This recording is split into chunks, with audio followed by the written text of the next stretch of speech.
Hello, my name is Simo. I am 6 years old and I come from Kaira, a small village in Senegal. Life has been very hard. Many times we didn't have enough to eat. I remember the exhaustion in my bones, the hunger that made me feel smaller and weaker every day. But one day, something incredible happened. I found Ari, a parrot who was also hurt and weak. I knew he was fighting to survive just like me. I couldn't leave him alone, so I took him home. Even though we had very little food, I shared every seed I could find with him. Ari began to regain his strength, and together we started to find hope. That's when I discovered something amazing about him. Ari could mimic sounds like no other. One day I found an old xylophone in an abandoned house, and out of curiosity I showed it to him. I never imagined what would happen next.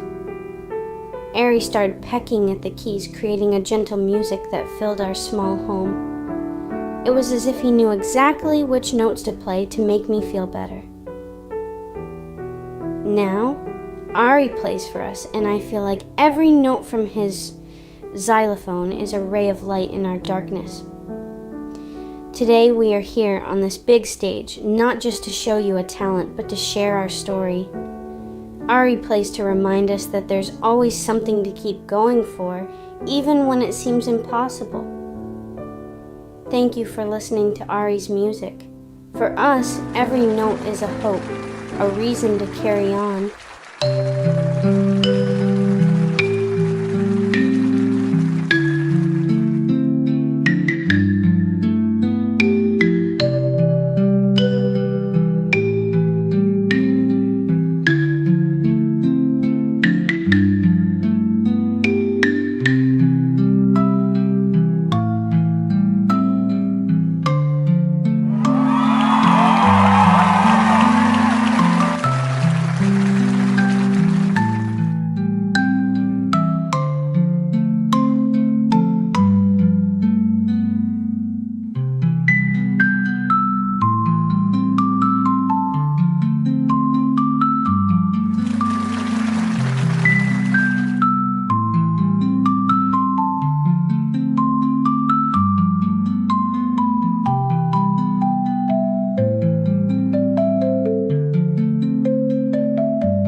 the last audition evening.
My name is Don Amado, and I come from a small mountain town called San Juan del Valle.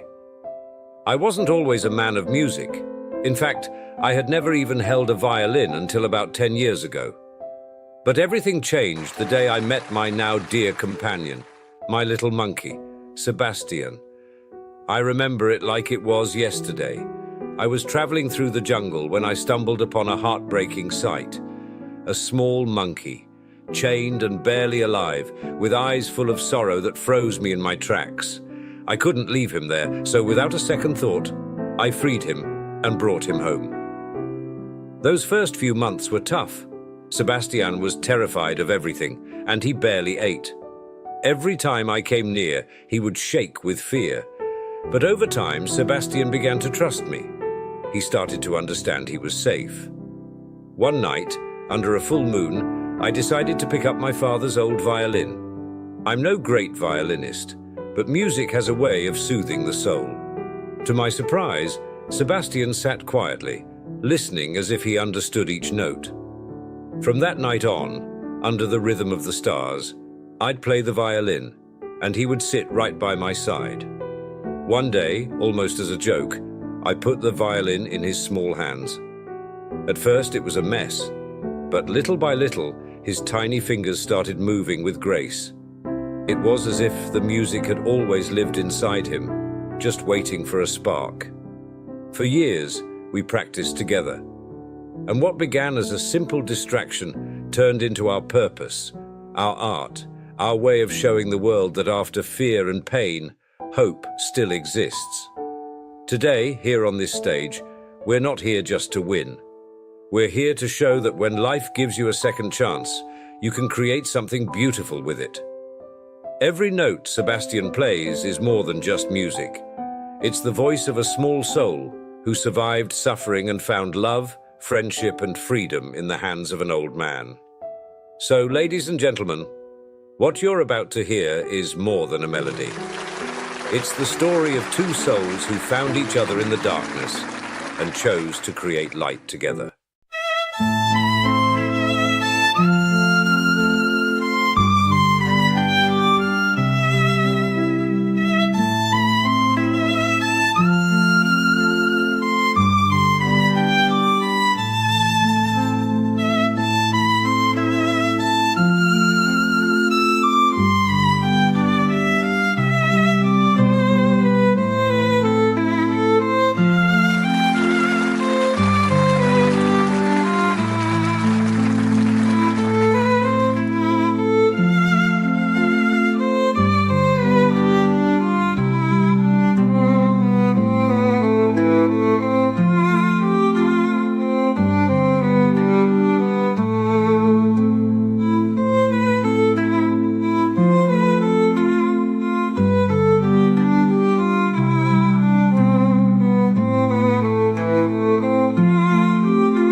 you.